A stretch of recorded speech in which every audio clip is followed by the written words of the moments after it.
sáng soi cuộc đời anh. Em có biết không, anh nơi đây vẫn mong chờ đến bao giờ thì người mới quay về bên anh.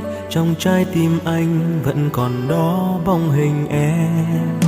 Phía cuối con đường nhìn hàng cây đang rụng lá, cơn gió nhẹ nhẹ chợt thoáng qua khiến anh se lạnh.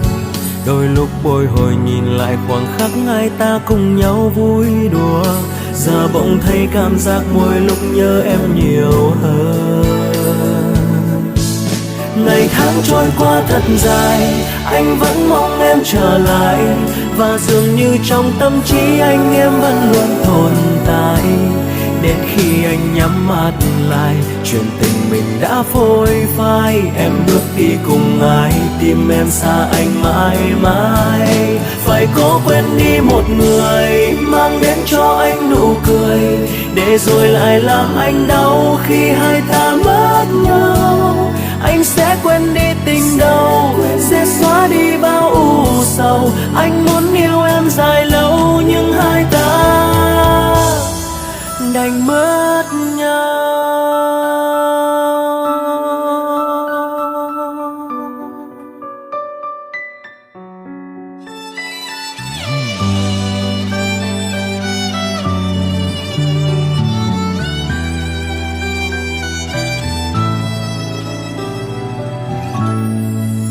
Phía cuối con đường nhìn hàng cây đang rụng lá, cơn gió nhẹ nhẹ chợt thoáng qua khiến anh se lạnh.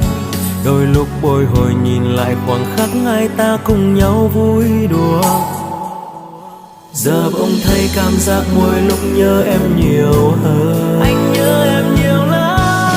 Ngày tháng trôi qua thật dài, anh vẫn mong em trở lại, và dường như trong tâm trí anh em vẫn luôn tồn tại. Đến khi anh nhắm mắt lại, chuyện tình mình đã phôi phai. Em bước đi cùng ai, tim em xa anh mãi mãi. Phải cố quên đi một người, mang đến cho anh nụ cười, để rồi lại làm anh đau khi hai ta mất nhau. Anh sẽ quên đi tình đầu, sẽ xóa đi bao u sầu. Anh muốn yêu em dài lâu, nhưng hai ta đành mất nhau.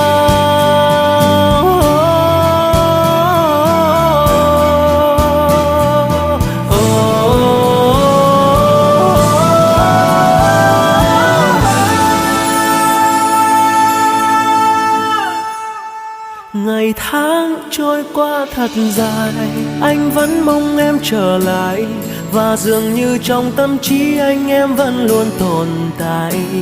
Đến khi anh nhắm mắt lại, chuyện tình mình đã phôi phai. Em bước đi cùng ai, tim em xa anh mãi mãi. Phải cố quên đi một người, mang đến cho anh nụ cười, để rồi lại làm anh đau khi hai ta mất nhau. Anh sẽ quên đi tình đầu, sẽ xóa đi bao u sầu. Anh muốn yêu em dài lâu, nhưng hai ta